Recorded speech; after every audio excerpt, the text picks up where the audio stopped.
বেঈমান অবস্থায় ইন্তেকাল করলে জান্নাতে যাওয়ার সুপারিশ অনন্তকালের জন্য বন্ধ করে দেওয়া হয়। ঠিক না বেঠিক কথা বলেন? ইমানের পাওয়ার কি আপনি চিন্তা করছেন? যেটার পাওয়ার যত বেশি ওইটার সাথে যদি বেইনসাফি করা হয়, বেঈমানি করা হয়, এটার প্রতিশোধটাও তার চাইতে আরো বেশি। ঠিক না বেঠিক? বেঈমান অবস্থায় মরলে কেউ সুপারিশ করবে না। ইমান নাই, এর সুপারিশ দিয়ে কি হবে? এই জন্যে ইমান বাঁচাও, ইমান বাঁচান, ইমানের মুজাকারা করেন। ইমান নষ্ট হয় এমন কিছু করব না। ইমানের জন্য প্রয়োজন হলে জীবনের দুনিয়ার সব কিছু ছাড়বো, তারপরেও ইমান নিয়ে মরবো ইনশাআল্লাহ। বলেন ইমান নিয়ে মরবো। রাজি আছি তো? ইমানের দুর্ভিক্ষ কাল চলছে। অনন্ত অসীম প্রেমময় রব্বুল আলামিন দয়া করে মায়া করে ভালোবেসে আমাকে আপনাকে আজকের এই বেহেশতের বাগানে একত্রিত হওয়ার তৌফিক দান করলেন। আমরা সবাই আল্লাহ পাকের আলিশান শাহী দরবারে অন্তরের অন্তঃস্থল থেকে কালিমাত শুকরিয়া জ্ঞাপন করছি। সবাই বলুন আলহামদুলিল্লাহ। মুহতারাম হাজিরিন, আমি আপনাদের সমীপে পবিত্র কোরআনুল কারীমের সূরাতুল বাকারার 208 নম্বর আয়াতে কারিমা তিলাওয়াত করেছি। রব্বুল আলামিন এই আয়াতের নূর বারাকাত আমাদের সবাইকে নসিব করুক। সবাই বলুন আমিন। ইয়া আইয়ুহাল্লাযীনা আমানু, হে আমার প্রিয় ইমানদার বান্দারা, উদখুলু ফিস সিলমি কাফা, তোমরা ইসলামে পরিপূর্ণভাবে প্রবেশ করো। সুবহানাল্লাহ। মুসলমান আছে তবে পরিপূর্ণ নাই, মুমিন দাবিদার আছে তবে পরিপূর্ণ নাই। পরিপূর্ণ না থাকলে কোনো জিনিস কমপ্লিট হয় না, পূর্ণতায় পৌঁছে না। ঠিকটা বেঠিক কথা বলে?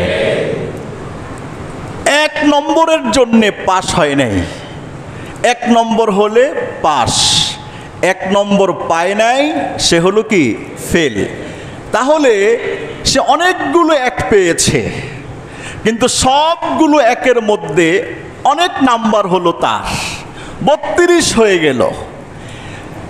একটা নাম্বার সে পায় নাই। তাহলে 32টা 1 পাওয়ার পরেও একটা 1 না পাওয়ার কারণে ও যেই রকম ফেল না পাস, ফেল। তাকে নতুন করে আবার এই সাবজেক্টে পরীক্ষা দিতে হবে, ওই ক্লাসে তাকে আবার নতুন করে পড়াশোনা করতে হবে। মুসলমান আছি আমরা, পরিপূর্ণ নয়। মুমিন আছি আমরা, পরিপূর্ণ না। পরিপূর্ণ না হওয়ার অর্থ হলো এই মুসলমান ফেল আল্লাহর দরবারে, এই মুমিন ফেল কার দরবারে? আল্লাহর দরবারে। আমরা কি আল্লাহর দরবারে ফেল মুসলমান হতে চাই নাকি ফাঁসের মুসলমান হতে চাই? আমরা আল্লাহ পাকের দরবারে পাশের মুসলমান হতে চাই, ফেলের হতে চাই না। ফেলওয়ালা মুসলমানদের জান্নাতে জায়গা হবে না, পাশওয়ালা মুসলমানদের প্রথম ধাক্কায় জান্নাতে চলে যাবে। সুবহানাল্লাহ। আল্লাহ তাআলা এটা বললেন কেন? কিয়ামত পর্যন্ত অবধি সময় আসবে, ক্ষণে ক্ষণে বহু নামদারি মুসলমান ইমানদার পাওয়া যাবে। মুসলিম দাবিদার, ইমানদার দাবিদার রব্বুল আলামিনের দরবারে সে কার্যকারী মুসলমান হিসেবে এখনো আখ্যায়িত হয়নি, সে কার্যকারী মুমিন হিসেবে এখনো সে আখ্যায়িত হয়নি। ঠিক না বেটি কথা বলে? এই আয়াতের 2 অংশ। এক অংশে বলেছে হে ইমানদাররা, যারা নিজেদেরকে ইমানদার হিসেবে দাবি করো যে আমি মুসলিম, লা ইলাহা ইল্লাল্লাহ মুহাম্মাদুর সাল্লাল্লাহু আলাইহি ওয়াসাল্লাম, এতক্ষণ ধরে আমরা যেই কালিমার জিকির করেছি, লা ইলাহা ইল্লাল্লাহ মুহাম্মাদুর রাসূলুল্লাহ সাল্লাল্লাহু আলাইহি ওয়াসাল্লাম, এটা হলো একজন মানুষের উন্নত জীবনের, সাফল্যমণ্ডিত জীবনের, সাকসেসফুল ওয়ালা জীবনের সর্বপ্রথম ফাউন্ডেশন। ফাউন্ডেশন না থাকলে 100 তালা করা যাবে না।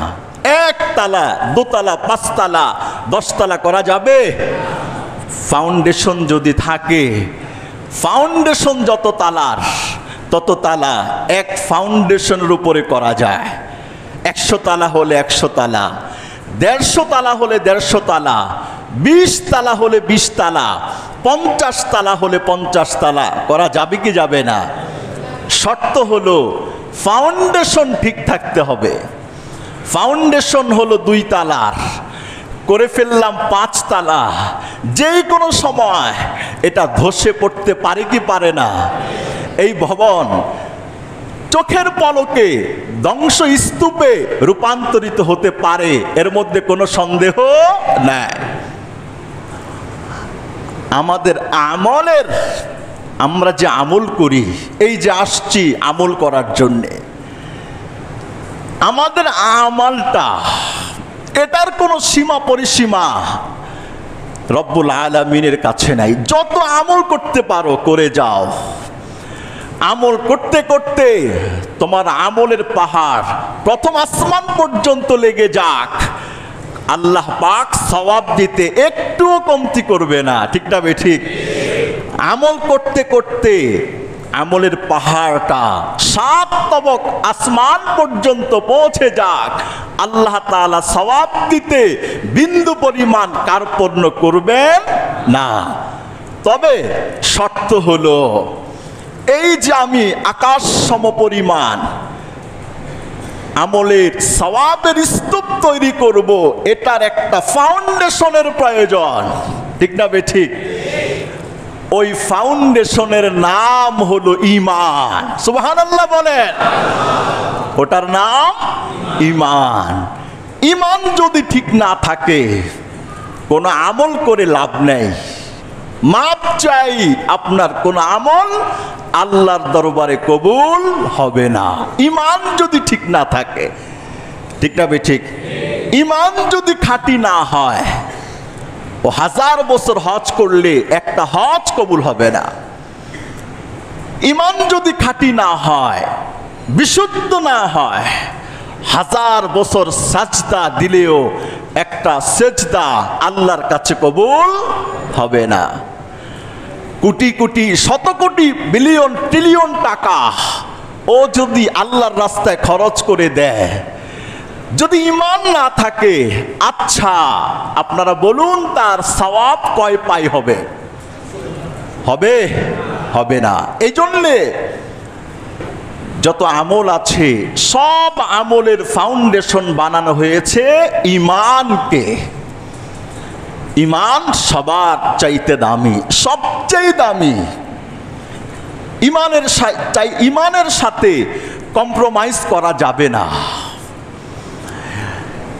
এই নীতিতে যেই মুসলমান মৃত্যুর আগ পর্যন্ত মজবুত থাকবে, সে রব্বুল আলামিনের কাছে একটা সাকসেসফুল মুসলমান হতে পারবে, একটা কামিয়াবওয়ালা, সফলওয়ালা মুসলমান হতে পারবে। ঠিক না বেঠিক কথা বলে?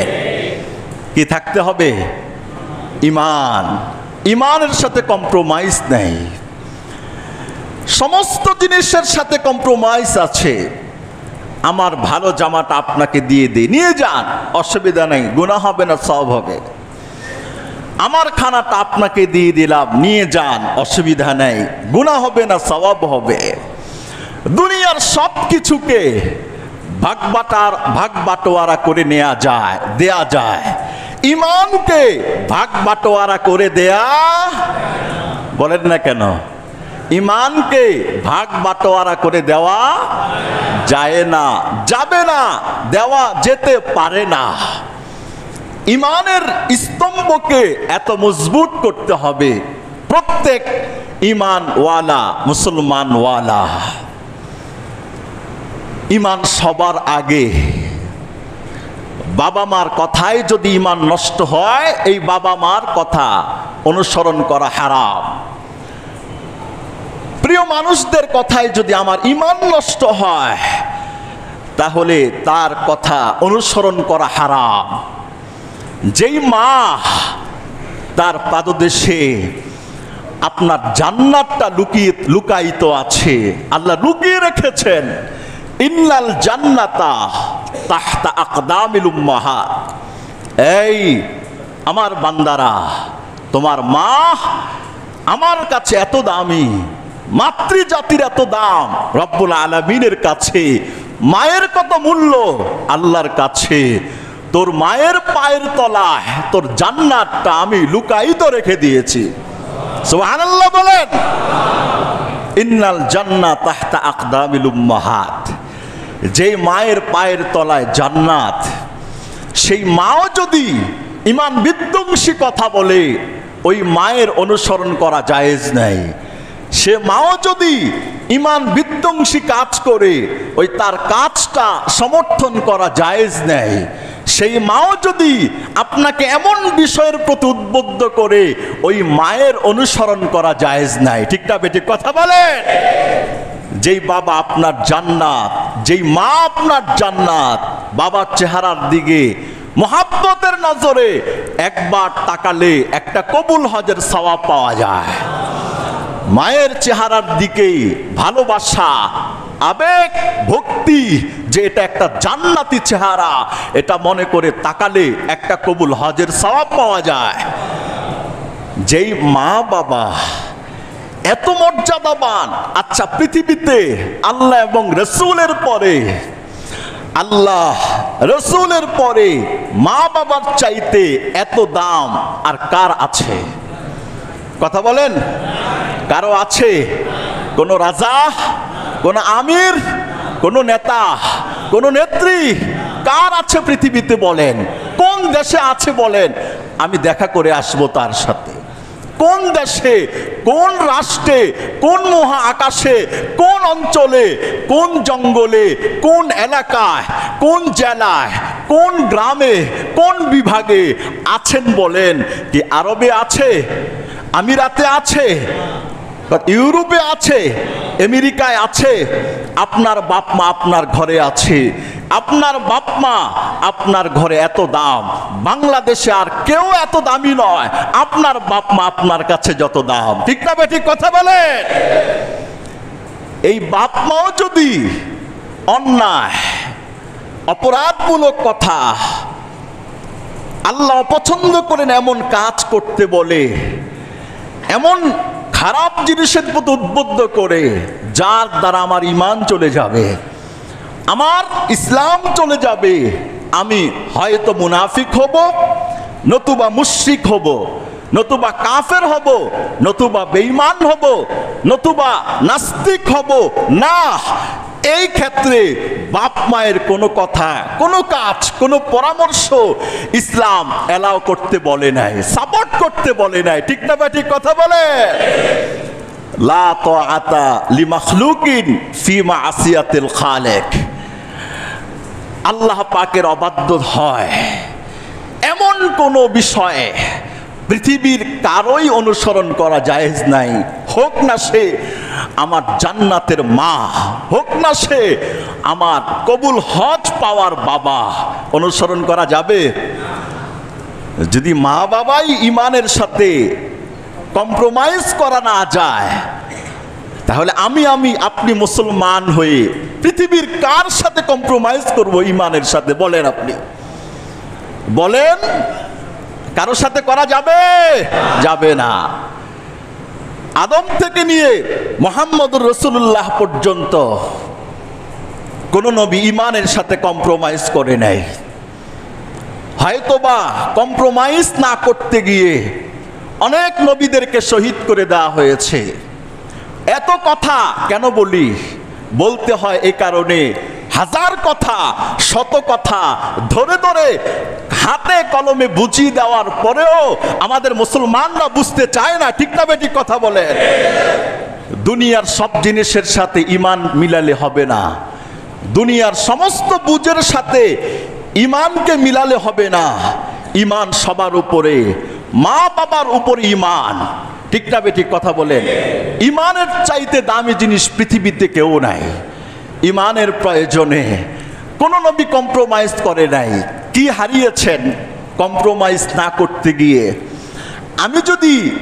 আপনারা যদি আমাকে প্রশ্ন করেন যে ইমানের সাথে কম্প্রোমাইজ করে নাই, কি হারিয়েছেন, আমি উল্টো আপনাকে প্রশ্ন করি, ভাই আচ্ছা বলেন কি হারান নাই? কোন নবী কি হারান নাই? ইমানের সাথে কম্প্রোমাইজ করে নাই কারোর সাথে। তাগুতের সাথে, কাফেরদের সাথে, বেঈমানদের সাথে কম্প্রোমাইজ করা চলবে না। এটা করতে গিয়ে নবীরা কি হারান নাই সেটা বলেন। দেশ হারিয়েছেন, দেশ মক্কা নবী করিম হারিয়েছেন। বনি ইসরাইলের মূসা আলাইহিস সালাতু ওয়াস সালাম সহ অসংখ্য বনি ইসরাইলের নবীরা দেশ হারিয়েছেন, মিশর হারিয়েছেন না। দেশ হারাবো, ইমান হারাবো না। দেশ হেরে যেতে পারে, ইমান হারতে পারে না। ঠিক না বেঠিক কথা বলেন? ইমান সবার আগে, ইমান সবার আগে। ইমানের আগে কিছু হতে পারে না। ও ইমান আল্লাহর উপর, ওই ইমান রসুলের উপর, ওই ইমান কোরআনের উপর। এই ইমানের সাথে কম্প্রোমাইজ না করার কারণে কত নবীকে বনি ইসরাইলরা জবেহ করে দিয়েছে। জবেহ, ওয়ায়াকতুলুনান নাবিয়িনা বিগাইরি হক। নবী বলেছে না, লা ইলাহা ইল্লাল্লাহ, এক আল্লাহ ছাড়া কারো মত চলবে না, কারো পথ চলবে না, কারো দিক নির্দেশনা চলবে না, কারো আইন চলবে না, কারো বিধান চলবে না। ওই আল্লাহ যা বলেছে তা আমি করব, কম্প্রোমাইজ করতে রাজি নই। আল্লাহ তাআলা বলেছেন আমার নবীরা ইমানের অগ্নিদগ্ধ পাহাড়ে দাঁড়িয়েও তারা কম্প্রোমাইজ করে নাই। পরিণাম, ওয়ায়াকতুলুনান নাবিয়িনা বিগাইরি হক। নবীদেরকে বনি ইসরাইলরা জবেহ করে দিয়েছে। জবেহ। একজন নবী, কোথায় নবী, মাসুম নবী, আল্লাহ পাক পছন্দ করেছেন নবী, আল্লাহ পাকের নির্বাচিত নবী। ঠিক না বেঠিক কথা বলেন? নবীদের এই স্রোতধারা কিয়ামত পর্যন্ত চলতে থাকবে। যে ইমানের সাথে আপোষ নাই, আপোষ না করতে গিয়ে এই 1450 বছরে তাজা দীপ্ত ইমানওয়ালারা, যাদের ইমান এটা বোঝা যায়, এটার উচ্চতা কত এটা মাপা যায় না, এই রকম ইমানদাররা ফাঁসির কাস্টে ঝুলেছে। যোগে যোগে, শতাব্দীর পর শতাব্দী এমন ইমানদারদেরকে শত্রুর পক্ষ থেকে হত্যা করা হয়েছে। এই নজরানাটা কিয়ামত পর্যন্ত চলতে থাকবে। থাকবে কি থাকবে না বলেন না? আল্লাহু আকবার। মুহাম্মদুর রাসূলুল্লাহকে দেশ ছাড়তে হয়েছে কিসের কারণে? ইমানের কারণে। এই জায়গাটা আমরা মুসলমান বুঝতে চাই না, বুঝতে চেষ্টা করি না। দুনিয়ার হাবিজাবি জিনিসের সাথে ইমানকে মিলা তালগোল পাকাই, পরে না পারি এদিক যেতে, না পারি ওদিকে যেতে। ঠিক না বেঠিক কথা বলেন? হযরত নূহ নবী তার সন্তানকে হারিয়েছেন। যা, এমন সন্তান দরকার নাই যেই সন্তান আমার আল্লাহকে মানে না। যা, তুই আমার সন্তান নয়, তোকে আমি কট দিলাম, আউট করে দিলাম। হযরত লূত আলাইহিস সালাতু ওয়াস সালাম বিবিকে হারালেন। যা, যেই বিবি অবাধ্য, যেই বিবি আল্লাহকে মানে না, ওই বিবি আমার দরকার নেই। নবীরা ছেলেকে বাদ দিয়েছেন, বিবিকে বাদ দিয়েছেন। ইব্রাহিম নবী তার বাবা আজরকে বাদ দিয়েছেন, যেই বাবা আল্লাহকে মানে না, যে বাবা আল্লাহর দাসত্ব করতে চায় না, আল্লাহ পাকের নীতি নৈতিকতার উপর চলতে আসে না, ওই বাবা আমার দরকার নেই। আপনি এভাবে নবীদের পৃষ্ঠাগুলো উল্টান না। নবীদের শত শত পৃষ্ঠার জীবনী, হাজার হাজার পৃষ্ঠার জীবনীগুলো উল্টান। উল্টি আপনি কি দেখবেন? দেখবেন এটা ইমানের প্রশ্নে আপোষ না করার কারণে বহু নবী সন্তান বাদ দিয়েছেন, স্ত্রীকে বাদ দিয়েছেন, বাবাকে বাদ দিয়েছেন, শহীদ হয়েছেন, দেশ ছেড়েছেন, সম্পদ ছেড়েছেন, নির্যাতিত হয়েছেন, নিষ্পেষিত হয়েছেন, তাকে তার এলাকা থেকে ধাক্কা দিয়ে বের করে দেওয়া হয়েছে, দেশ থেকে দেশান্তরিত করা হয়েছে, দেপান্তরিত করা হয়েছে, জেলখানায় বন্দি করা হয়েছে। এমন কোনো বিসর্জন নাই যে ইমানের কারণে নবীরা দেয় নাই। ঠিক না ঠিক কথা বলেন? ইমানের সাথে আপোষ চলবে না। কেন বললাম কথাটা? এই কারণে বললাম, ইমানের চাইতে আপনার দামি কিছু নাই। আপনার ইমান ঠিক, আপনার নামাজ ঠিক, আপনার রোজা ঠিক, হজ ঠিক, যাকাত ঠিক, আপনার যত ইবাদত করেন আপনি সমস্ত ইবাদত ঠিক। এর অর্থ হলো পরিপূর্ণ ইমান আছে, ওর নামাজ কবুল হবে, রোজা কবুল হবে, হজ কবুল হবে, যাকাত কবুল হবে, মানব সেবা কবুল হবে, মসজিদ করা কবুল হবে, সে যত ভালো কাজ করবে সমস্ত ভালো কাজ কবুল হবে যদি ইমান পরিশুদ্ধ, বিশুদ্ধ, নিরেট, অক্ষুণ্ণ রাখা যায়। তখন ঠিক না বেটি কথা বলেন? আমি পূর্ণ কোরআনের প্রতি ঈমান আনলাম, কিন্তু একটা আয়াত, যে আয়াতের অর্থটা পৃথিবীর কোনো মানুষের কাছে নাই, কেউ বলতে পারবে না।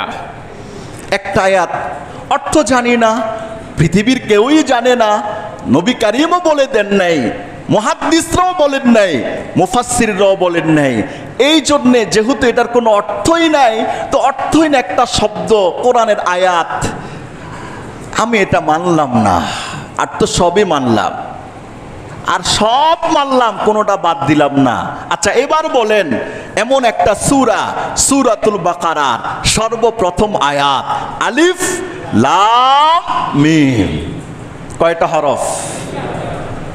এক আলিফ, দুই লাম, তিন মিম।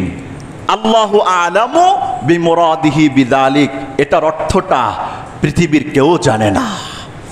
রাসূল বলেছেন না, রাসূল বলে দেন নাই। হাদিসের কিতাবে আছে না, নাই। আপনার দিলে একটা প্রশ্ন আসে, আহা, কোরআনুল কারীমের সূচনাই হলো সূরাতুল বাকারা দিয়ে, সূরাতুল ফাতিহা মুকাদ্দামা, সূরাতুল ফাতিহা দিয়ে এই মুকাদ্দমার কি আছে? এটা সূরাতুল বাকারা থেকে স্টার্ট হয়ে সূরাতুন নাস পর্যন্ত গিয়ে আল্লাহ ঠেকিয়েছেন। সুবহানাল্লাহ বলেন। আলিফ লাম মিম আমি মানলাম না, অর্থ নানি, একটা আলিফ মানি নাই, কি হয়েছে ভাই? একটা লাম মানি নাই, কি হয়েছে? একটা মিম মানি নাই, কি হয়েছে? ফতুয়া আমার দেওয়ার দরকার নেই, আপনারাই এবার মাসআলা দেন। আমি যদি এটা বলি আমার কি ঈমান থাকবে? সবাই বলে না। আমার কি ঈমান থাকবে? না। তিন হরফ কেন? কোরআনুল কারীমের একটা হরফকেও যদি অস্বীকার করি, আলিফ, আমি আলিফ বিশ্বাস করি না, আমি বলি লাম মিম যালিকাল কিতাব, তারপরও ঈমান থাকবে? থাকবে না। অর্থ তো জানি না, অসুবিধা কি? না, আমি আলিফ বাদ দিয়ে এবার নামাজ পড়লাম, রোজা রাখলাম, হজ করলাম, যাকাত দিলাম, কয়েকশো মসজিদ করলাম, কয়েকশো মাদ্রাসা করলাম, হাজারো রাস্তাঘাট করলাম, কোটি কোটি টাকা দান করলাম। আচ্ছা, এটা করতে করতে আমার ৮০ বছর পার হয়ে গেছে। আমি আবার আপনাদেরকে প্রশ্ন করতে চাই, ৮০ বছর যে এত ভালো কাজ করলাম, কিন্তু ৮০ বছরের আগে আলিফ লাম মিমের আলিফকে বিশ্বাস করি নাই, ৮০ বছর পরে এত নেক আমল, এটার সওয়াব কয় পাই হয়েছে বলেন? বলেন না কেন? সওয়াব হয়েছে? সব হয় নাই। কেন? ঈমানে তো নাই, ঈমানে নাই। ঈমান না থাকলে সওয়াব লেখা হয় না। এটার মধ্যে কি কোনো সন্দেহ আছে? এই জন্য ঈমান সবার আগে, ঈমানের সাথে কম্প্রোমাইজ করব না। বাপকেও করব না, মাকেও করব না, ছেলেকেও করব না, মেয়েকেও করব না, পৃথিবীর কাউকে করব না, কোনো রাজাকেও করব না, কোনো প্রজাকেও করব না, কোনো আমিরকেও করব না, কোনো শাসককেও করব না, নিজের প্রিয় ভাজনকেও করব না। এটার নাম মুসলমান। ঠিক না বেঠিক কথা বলে? এটার নাম হলো মুমিন। আল্লাহু আকবার। ইমানের দুর্ভিক্ষ চলছে সমাজে, দেশে, রাষ্ট্রে, এলাকায়, পরিবারে। ইমানের দুর্ভিক্ষ মানে কি? খাদ্যের দুর্ভিক্ষ লাগলে মানুষ কি বলে? বহুত খাইলাম, নাকি? খাদ্যের দুর্ভিক্ষ লাগে, মানুষ তো খানাই পায় না, বহুত খাইলাম এটা বলবে কেমনে?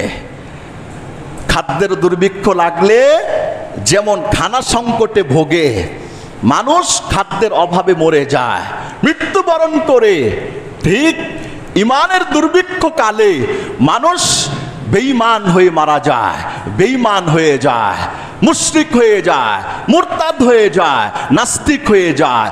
এমন কথা বলল যেটা কোরআনের বিধানের বিপরীত, এমন কাজ করলাম যেটা কোরআনের আদর্শের বিপরীত, বিশ্বাসও করলাম আমি যেটা করছি এটাই ঠিক, কোরআনেরটা ঠিক না, আমি যেটা বলি এটাই ঠিক, কোরআনটা চলে না, আমি যেটা পরামর্শ দিব এটাই ঠিক, কোরআনের পরামর্শ চলবে না। আচ্ছা, এই রকম চিন্তা চেতনাওয়ালা মুসলমান দাবিদার, ইমানদার দাবিদার, নামাজি দাবিদার, হাজি গাজী দাবিদার, ওর কি ইমান আছে না গেছে? ইমান চলে গেছে। এই জন্যে ভাই, ইমানের আলোচনা বেশি শোনা চাই, ইমানের কথাগুলো বেশি শোনা চাই। যেই জিনিস যত দামি তার হেফাজত তত বেশি হয়, তার আদর তত বেশি হয়। আপনার কাছে আপনার সন্তান কত দাম, আপনার ছেলের কত দাম, আপনার মেয়ের কত দাম। ছেলে মেয়ের চেহারা দেখলে নিজের সুখ, নিজের আয়েশ, নিজের আরাম সব ভুলে যায়। শুধু আমার ছেলে মেয়েটা ভালো থাকলেই আমি ভালো, ঠিক না? পরিবারটা ভালো থাকলেই আমি ভালো। আপনার অস্তিত্ব থেকে আপনি আপনার ছেলে মেয়েকে চান যে ওরা ভালো থাকুক, সুখে থাকুক, পরিবারকে চান ওরা আপনার সুখে থাকুক, ভালো থাকুক। হাজারো কষ্টের পাথর আসবে, একটা সন্তান, একটা কিডনি লাগবে, কিডনি না হলে বাঁচবে না। মা বলবে আমার একটা কিডনি নিয়ে যান, আমার একটা চোখ নিয়ে যান, আমার সন্তানকে লাগান। বাবা বলবে আমার কিডনি নিয়ে যান, আমার সন্তানকে দিয়ে দেন। যদিও বাবার একটা কিডনি আগ থেকেও নষ্ট, একটা কিডনি আছে বাবার, পোলারও একটা নষ্ট, দুইটাই নষ্ট।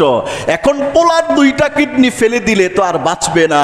ওই বাপ মা আবেগ আপ্লুত হয়ে বলবে আমার বাঁচার দরকার নাই, আমার সচল কিডনি না আমার ছেলেকে দিয়ে দেন।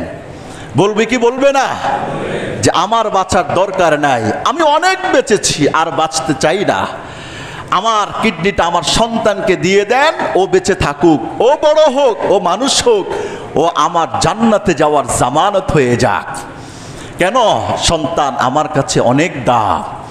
যে জিনিসের দাম যত বেশি, ওই জিনিসকে আমরা মূল্যায়ন করি তত বেশি, হেফাজত করি তত বেশি, সংরক্ষণ রাখি তত বেশি, খোঁজ খবর রাখি তত বেশি। ঘরের স্বর্ণ এটা ফেলে রাখে না, এটা ঘরের দরজায় চাবির রিংয়ের মতো লটকিয়ে রাখে না, এটা রাখে ঘরের মধ্যে সবচেয়ে নিরাপদ জায়গা যেটা, ওটার মধ্যে স্বর্ণ রাখা হয়, দামি জিনিস রাখা হয়, হীরা মণি মুক্তা জওহার রাখা হয়। ঠিক না বেঠিক কথা বলেন?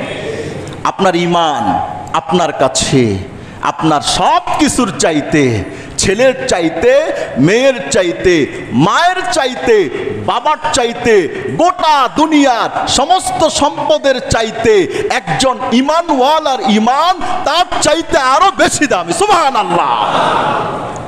সেই কিয়ামতের দিনে ছেলে বলবে, বাবা দৌড়িয়ে আসবে ছেলের সামনে, এই তোমার নাম না আব্দুর রহমান? বলে হ্যাঁ। হ্যাঁ, তুমি তো আমার ছেলে, আজকে আমার বড় বিপদ, একটু বাঁচা। ছেলে বলবে অসম্ভব, তোমাকে আমি চিনি না, কে বলছে তুমি আমার বাবা? তুমি তোমার কথায় মিথ্যাবাদী, যাও তুমি তোমার রাস্তা মাপো। ওই বিপদের সময় কেউ কাউকে চিনবে না, কে মা, কে বাবা, কে ভাই, কে বউ, কে ছেলে, কে বন্ধু, কেউ কাউকে চিনবে না। দেখার আগে দৌড় দিবে। কেন দৌড় দিবে? ও দেখলে তো আমার কাছে কিছু দাবি করবে। কি আমার কাছে কি দাবি করবে? আমার অবস্থাই তো শেষ, আমি আগে বাঁচি। চাচা আপনার জান বাঁচা। ইয়াউমা ইয়াফিরুল মারউ মিন আখিহি ওয়া উম্মিহি ওয়া আবি ওয়া সাহিবাতিহি ওয়া বানি। রব্বুল আলামিন কিন্তু কোরআনুল কারীমের 30 পারায় সূরাতুল আবাসায় এই কথাগুলো এমন ভাবে বলছেন, ইয়াউমা ইয়াফিরুল মারউ মিন আখিহি, মানুষ ভাই থেকে পলায়ন করবে, ওয়া উম্মিহি ওয়া আবি, বাবা মা থেকে পলায়ন করবে, ওয়া সাহিবাতিহি ওয়া বানি, কিসের বউ কিসের সন্তান এদের থেকে পলায়ন করবে। লিকুল্লি ইমরিইম মিনহুম শাআনু ইউগনি, প্রত্যেককেই একটা চিন্তা আচ্ছন্ন করে ফেলবে। ও বলবে আমি বাঁচতে পারলেই হয়েছে, কে বাঁচুক সেটা আমার দেখার বিষয় না, আমি জান্নাতে গেলেই হয়েছে, কে যাক আর না যাক সেটা আমার দেখার বিষয় না। ঠিক না বেঠিক কথা বলেন? আল্লাহই তো কোরআনে বলেছেন। সুতরাং ঈমান সব কিছুর চাইতে, কথা বলেন, সব কিছুর চাইতে যেই জিনিসটার দাম ওটার নাম ঈমান। সুতরাং সমস্ত জিনিসের চাইতে ঈমানের হেফাজত সবচেয়ে বেশি করতে হবে। আপনার ছেলে মেয়ে, পরিবার, বিবি, বাল বাচ্চা, মা বাপ, সংসার, ব্যবসা বাণিজ্য, মেল, ফ্যাক্টরি, কারখানা, সব কিছুর চাইতে আপনার ঈমানকে বেশি পরিচর্যা করতে হবে, যে ঈমান ঠিক আছে কিনা। এমন কোনো কথা বললাম কিনা যেটার দ্বারা ঈমান চলে যায়, এমন কোনো কাজ করলাম কিনা যেটার দ্বারা ঈমান চলে যায়, এমন কোনো বিষয়ে সমর্থন করলাম কিনা যেটার দ্বারা ঈমান চলে যায়, এমন কোনো কাজ করব না। 24 ঘন্টা চৌকান্না থাকতে হবে, মৃত্যুর আগ পর্যন্ত চৌকান্না থাকতে হবে। ঈমানের সাথে কোনো বিষয়কে আমরা কম্প্রোমাইজ করতে রাজি নই। ঠিক না বেঠিক কথা বলেন? কোনো জিনিসকে কম্প্রোমাইজ করা যাবে না। মৃত্যুর আগ পর্যন্ত ঈমানের পাহারাদারি করতে হবে। এটার এত দাম, সুবহানাল্লাহ বলেন না, এত দাম।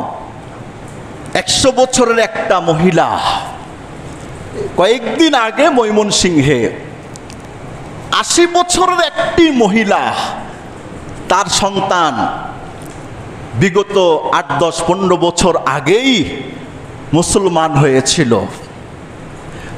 মাকে সে লম্বা সময় দাওয়াত দিয়ে মুসলমান বানাতে পারে নাই। 80টা বছর সে আল্লাহকে ভুলেছিল, মূর্তির পূজা করত, প্রতিমার পূজায় ব্যস্ত ছিল। এই 3-4 দিন আগে 80 বছরের এই বৃদ্ধ নারী, যার কবরে পাও 60 বছরেই চলে গেছে, 20টা বছর সে বোনাস পাইছে। হাদিসের হিসাবে বললাম, 80 বছরের সময় সে যখন তার ছেলের হাতে হাত রেখে বলল, বাবা হাত দে, তোর হাতে হাত রেখে আমি ঈমান নিয়ে আসবো। মহিলা বলেছে, লা ইলাহা ইল্লাল্লাহ মুহাম্মাদুর রাসূলুল্লাহ, আশহাদু আল্লা ইলাহা ইল্লাল্লাহ ওয়া আশহাদু আন্না মুহাম্মাদার রাসূলুল্লাহ। আল্লাহ ছাড়া ইবাদতের উপযুক্ত কোনো মাবুদ নাই। আমি আরো সাক্ষ্য দিচ্ছি যে আল্লাহ ছাড়া কোনো উপাস্য নেই। হযরত মুহাম্মদ সাল্লাল্লাহু আলাইহি ওয়াসাল্লাম আল্লাহ তাআলার নবী এবং রাসূল, প্রেরিত দূত। এটা বলার সাথে সাথে এই মহিলার 80 বছরের যত গুনাহ, যত অন্যায় অপরাধ, যত ধরনের তার উল্টা পাল্টা কাজ ছিল, সমস্ত অন্যায় অপরাধ উল্টা পাল্টা কাজ 80 বছরের ওই মুহূর্তে কালিমা পড়ার সাথে সাথে আল্লাহ তার মাফ করে দিছে। এটা কি ওই মহিলার কথাই না? পৃথিবীর সমস্ত কাফের যদি এই মুহূর্তে বলে লা ইলাহা ইল্লাল্লাহ, যার যত বছর আছে, এই বছরের পূর্বের যত বছরের অন্যায় অপরাধ সব আল্লাহ মাফ করে বলবে, বান্দা আজ থেকে তুই আমার প্রিয় ভাজন, আস্থাভাজন, তুই আমার নেক বান্দাদের অন্তর্ভুক্ত। সুবহানাল্লাহ বলেন। কি মনে করেন আপনি? ঈমানের পাওয়ার কি? 80 বছরের অন্যায় অপরাধ ভুল ত্রুটি সব মাফ করে দিছে। এখন এই মহিলাটা 80 বছরের পরে ইসলাম ধর্ম গ্রহণ করার সাথে সাথে সব মাপ, একদিন পরে যদি সে মারা যায় তাহলে তার ঈমান 80 বছর একদিন, 80 বছর একদিনে ঈমান আনা আর বাঁচা মরার মধ্যে একদিন মাত্র ব্যবধান। একদিন পরে যদি এই নারীটা মারা যায়, আল্লাহ রসুলের ঘোষণা, আল্লাহ তাআলা তাকে এই পৃথিবীর মতো 10 দুনিয়া বড় জান্নাতের মালিকানা নসিব করে দিবেন একদিনের ব্যবধানে। 80 বছর কাফের ছিল, ঈমান আনয়ন করার পরে একদিন বললাম না লা ইলাহা ইল্লাল্লাহ মুহাম্মাদুর রাসূলুল্লাহ বলার পরেই সে মারা গেছে। লা ইলাহা ইল্লাল্লাহ বলতে যতটুকুন সময় লাগলো তার, একটুকুন সময়ের পরেই সে মারা গেছে। তাহলে তার 80 বছরের জীবনের 10 সেকেন্ড শুধু একটা কালিমা পড়েছে। রাসূল বলেছে মান ক্বালা লা ইলাহা ইল্লাল্লাহ দাখালাল জান্নাহ। আল্লাহ তাআলা আল্লাহর এই বান্দিকে 10 দুনিয়ার চাইতে বড় জান্নাতের মালিকানা নসিব করবেন। আপনি কি মনে করলেন ঈমানটা কি? আর যদি ঈমান না থাকে, আমার 14 গোষ্ঠী জান্নাতে, শুধু জান্নাতে না, ধরেন আমার 14 গোষ্ঠী জান্নাতের আলা মাকাম জান্নাতুল ফেরদাউসে আছে। 14 গোষ্ঠী বললাম, আপনার বাবা, বাবার বাবা, পরদাদা যা আছে 14 গোষ্ঠী বললাম। আপনার 14 গোষ্ঠী এত ভালো ছিল, আল্লাহ পাক সবাইকে জান্নাতুল ফেরদাউস দিয়েছে। শুধু তা নয়, এই জান্নাত দেওয়ার সাথে সাথে আল্লাহ তাআলা নবীদের সাথে জান্নাত নসিব করলেন, শহীদদের সাথে জান্নাত নসিব করলেন, সাহাবীদের সাথে জান্নাত নসিব করলেন, সালিহিনদের সাথে জান্নাত নসিব করলেন। এর চাইতে জান্নাতের উচ্চ মাকাম আর কিছু হতে পারে না। আল্লাহ রসুল বলেছে যদি জান্নাত চাও, আল্লাহর কাছে জান্নাতুল ফেরদাউস চাও, কারণ জান্নাতুল ফেরদাউসটা আল্লাহর কাছে সবচেয়ে দামি। 14 গোষ্ঠী জান্নাতে গেল, কিন্তু আমি মরার পরে মরলাম, ঈমান নিয়ে মরতে পারলাম না, তাহলে মৃত্যুটা হয়েছে ঈমানের উপরে, আমার বেঈমানের উপরে মৃত্যু হয়েছে। 14 গোষ্ঠী জান্নাতে গেল, বেঈমান হয়ে আমি মরলাম, এমন একটা কথা বললাম যে কথাটা ঈমান চলে যায়, এমন একটা বিশ্বাস করলাম যে বিশ্বাসে আমার ঈমান চলে যায়, জিন্দেগীর সমস্ত নেক আমল ধ্বংস হয়ে যায়। এই একটা কথায় বেঈমান হলাম, আজরাইল হাজির, আমার মৃত্যু হয়ে গেল, আমি চলে গেলাম। মাতা আলাল কুফর, এই ব্যক্তিটা কুফরির উপরে তার মৃত্যু হয়েছে। 14 গোষ্ঠী জান্নাতে গেল, ও যদি বলে তোমরা আমারই তো প্রিয় মানুষ, আপনজন, সব তো আমার ছেলে মেয়ে, বিবি বাল বাচ্চা, পরিবার পরিজন, নেতৃস্থানীয়, কোথায় আজকে তোমাদের সাথে আমাকেও একটু জান্নাতের সুপারিশ করো না। না, কাজ হবে না, কাজ হবে না।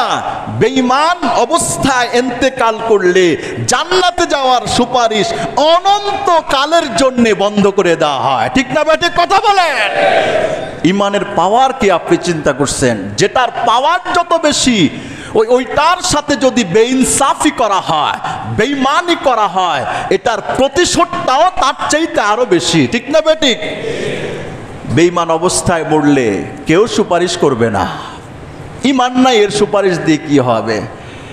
এই জন্যে ঈমান বাঁচাও, ঈমান বাঁচান, ঈমানের মুজাকারা করেন। ঈমান নষ্ট হয় এমন কিছু করব না।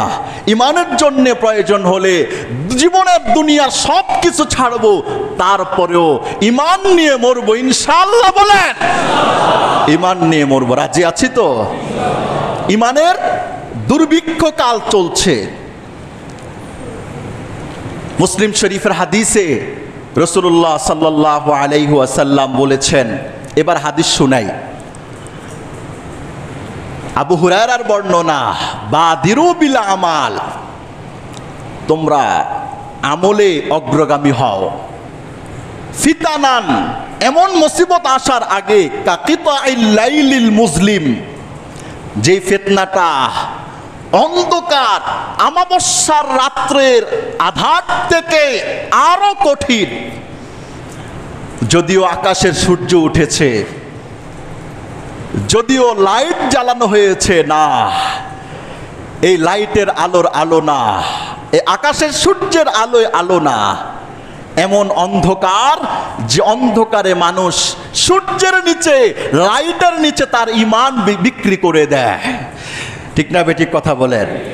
কাকিতাইল লাইলিল মুজলিম ইউসবিহুর রাজুলু মুমিনা, সকালবেলায় মানুষ সকাল করবে, রাত্র ঘুমাবে, সকালে উঠা বলবে আমি মুসলমান। রাসূল করিম বলেছেন ওয়ায়ুমসি কাফিরা, সকালের মুসলমান দাবিদার এই অল্প সময়ের ব্যবধানে বিকালে কাফেরের গলার মালা তার গলায় লাগাবে। সকালের মুসলমান, বিকালের কাফের। ওয়ায়ুমসি মুমিনা, সকালের মুসলমান, বিকালের মুসলমান। ওয়ায়ুসবিহু কাফিরা, সকালের কাফের।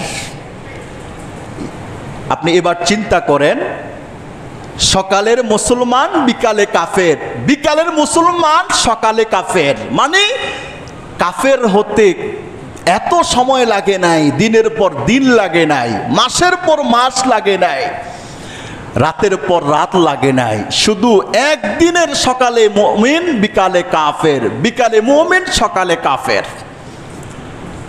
কাদেরকে বলেছে? রাসূল করিম এই ইমানদার মুসলমান দাবিদার আমরা যারা আছি, এই কথাটা আমাদেরকে বলেছে। আল্লাহ রাসূল হাদিসের শেষে বলেন ইয়াবিউ দীনাহু বিআরাদিম মিনাদ দুনিয়া। আপনি প্রশ্ন করতে পারেন যে ওস্তাদ জি, সকালবেলার মুমিন, বিকালবেলার কাফের, বিকালবেলার মুমিন, সকালবেলার কাফের, কি কারণে? ও তো নামাজ পড়ে, ও তো জাকাত দেয়, ও তো রোজা রাখে, ও তো হজ করে। রাসূল করিম বলেছেন ইয়াবিউ দীনাহু, সে সকালের ঈমানটা বিকালে বিক্রি করে ফেলবে দুনিয়ার স্বার্থে, বিকালের ঈমানটা সকাল হওয়ার আগে বিক্রি করে ফেলবে দুনিয়ার স্বার্থে, দুনিয়ার পদের স্বার্থে, ক্ষমতার স্বার্থে, টাকার স্বার্থে, পয়সার স্বার্থে, তার নারীর স্বার্থে, গাড়ির স্বার্থে, বাড়ির স্বার্থে এমন কথা বলবে, এমন কাজ করবে, এমন জায়গায় যাবে, এমন বিশ্বাস রাখবে, দুনিয়ার মানুষরা খুশি হয়, দুনিয়ার বন্ধুরা খুশি হয়, দুনিয়ার প্রভুরা খুশি হয়। কিন্তু এগুলো করার দ্বারা এই মুসলমান দাবিদার বেঈমান হয়ে গেল, সে নিজেই জানে না। এই মুমিন দাবিদার বেঈমান হয়ে গেল, সে নিজেই জানে না। ঠিক না বেটি কথা বলেন? এই বক্তব্যটা নবী করিমের কত বছর আগের কথা? 1450 বছর আগের এই বক্তব্যটা আজকের দিনে আপনি হিসেব করবেন, হুজুর এই দিন কি আসছে? না না, এই সময়টা শত শত বছর আগেই আসছে। রাসূল করিমের চলে যাওয়া, সাহাবায়ে কেরামদের অস্তিত্বের শেষ হয়ে যাওয়ার পরবর্তীতেই এই সময়টা শুরু হয়েছে। ধরুন আমরা প্রায় 1200-1300 বছর পরে আসছি। এখন মানুষ পান্তাবাদ যেভাবে খায়, মানুষ ঈমান হারা হচ্ছে এমন ভাবে। ঠিক না বেটি কথা বলেন? এই জন্য খুব সাবধান। আমাদের কথাগুলো অ্যানালাইসিস করার দায়িত্ব, জিম্মাদারি আপনার, ফিকির করার জিম্মাদারি আপনার, অনুসন্ধান করার জিম্মাদারি আপনার।